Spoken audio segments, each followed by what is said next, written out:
உச்சநீதிமன்றம் கொடுத்திருக்கிற தீர்ப்பு அதில் குறிப்பாக பார்த்தீங்கன்னா துணைவேந்தர்கள் நியமிக்கிற அதிகாரம் இனி மாநில அரசுக்கே இருக்குது அப்படின்னு சொல்லி வந்துடுச்சு.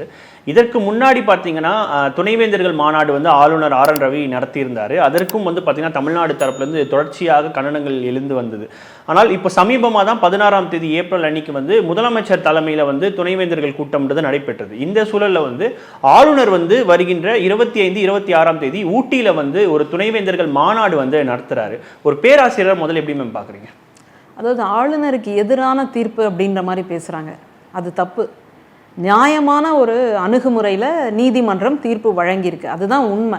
ஆனால் சொல்லும்போது எல்லாம் வந்துட்டு ஆளுநருக்கு எதிரான ஆளுநர் தான் அரசியலமைப்பு சட்டத்துக்கு எதிரானவராக இருக்கார். அதனால தான் இப்படி வந்து நம்ம பேச வேண்டியதாக இருக்குது.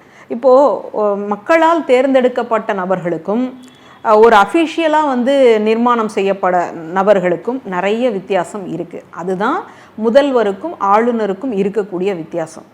ஆளுநர் என்பவர் யார்? முதல்ல அதை வந்து நம்ம முடிவு பண்ணிடலாம்.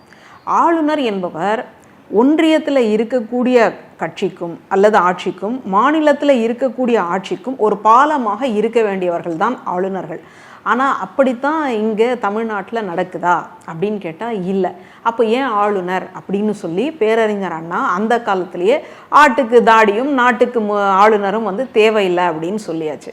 அதனுடைய தொடர்ச்சியாகத்தான் இதை வந்து நம்ம பார்த்துட்ருக்குறோம். அப்போது ஒன்றியத்தில் இருக்கக்கூடிய கட்சி மாநிலங்களில் எந்த மாநிலத்தில் தன்னுடைய கட்சி ஆட்சியில் இல்லையோ அங்கெல்லாம் இந்த மாதிரியான ஒரு ஆளுநர்களை கொடுத்து வேணும்ட்டே வந்து ஒரு நிர்பந்தத்தை பண்ணிக்கிட்டே இருக்கு.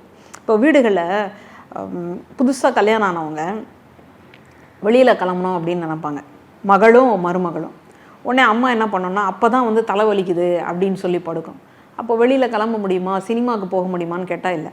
அந்த மாதிரியான ஒரு தலைவலியாகத்தான் இன்றைக்கி வந்து ஆளுநர் இருக்கிறார் அப்படின்றதான் நான் வந்து புரிஞ்சுக்கிறேன்.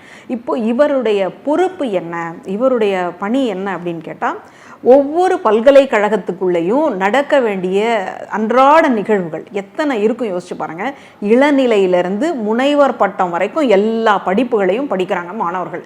அப்போது அந்த படிப்புகள் வந்துட்டு ஸ்மூத்தாக அந்த வேலைகள் நடக்கணும் அப்படின்னு சொன்னால் அந்தந்த பொறுப்பில் இருக்க வேண்டியவங்க எல்லாரும் நியமிக்கப்பட வேண்டும்.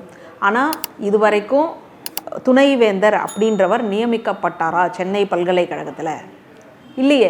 அப்போ துணைவேந்தர் இல்லாமல் ஒரு பல்கலைக்கழகம் நடக்குதுன்னா எப்படி நடக்கும்?